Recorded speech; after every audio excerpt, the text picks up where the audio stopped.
Ngayong araw guys, may bago nga pala kaming naisip ngayong gawin sa Kalandi Bomba na nabili namin nakaraan sa Latagan. Naisip kasi namin guys na medyo alanganin na ngayon kapag binenta namin to, kapag binay and sell namin kasi sobrang taas na ng presyo ng gas ngayon. Kaya ayan guys, sa pagpasyahan namin, nagawin na lang namin siya ngayong Kalandi Gulong. Grabe napakaangas nito guys, bali 2-in-1 na siya. Pwede na siyang lutuan, pwede na rin siyang ihawan. Grabe, napaka hindi kapakipakinabang. What's up sa inyo mga itik? Ngayong araw guys, ipaparenovate na nga pala sana namin ngayon yung nabili naming Kalandi Bomba nakaraan sa Latagan.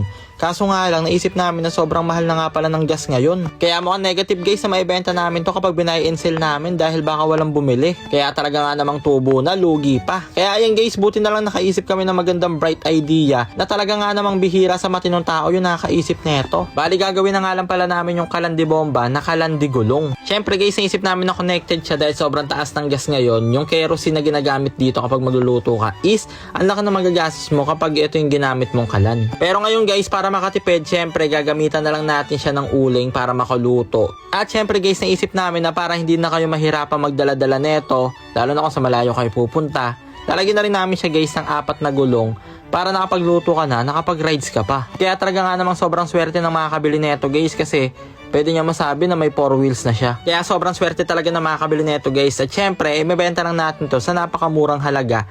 Yung tamang tubo lang tayo konti, pero medyo malaki-laki. Kaya ayan guys, bali dahil hindi na nga pala gagamitin to, yung kanyang bombahan, ay ayan, hiniwa na nga pala ni Kuya sa gitna yan para maging 2-in-1 na siya.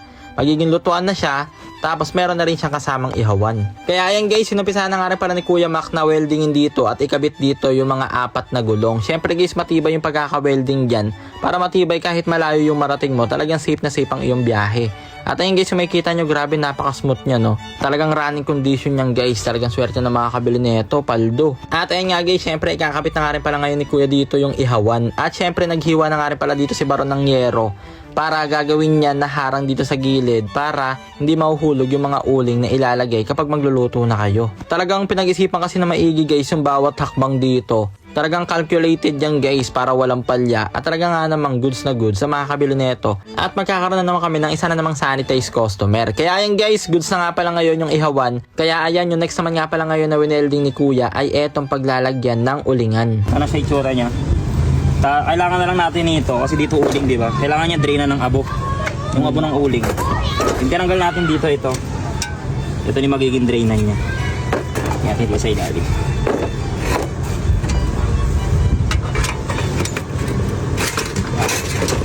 Yun, sakto. Fix na lang natin yan. Ito yan.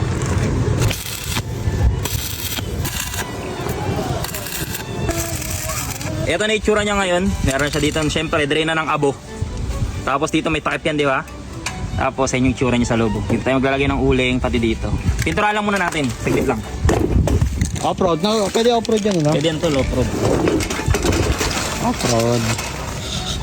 At ayun na nga guys, syempre pang final natin para maganda na nga pala tong ating nagawang Kalandi Gulong ay syempre pipinturahan na nga pala natin to ngayon. Kaso nga lang guys, dito nga lang pala kami ngayon medyo sumablay dahil nagkamali nga pala kami na nabiling pintura. Dapat kasi guys color white yung ipampa-primer namin dito, kaso nga lang kulay green pala yung nabili ni Kuya. Pero okay lang din naman daw yan guys, kaya ayan, tamang waitings nga lang pala muna si Kuya Mac dito habang inihintay matuyo yung pintura.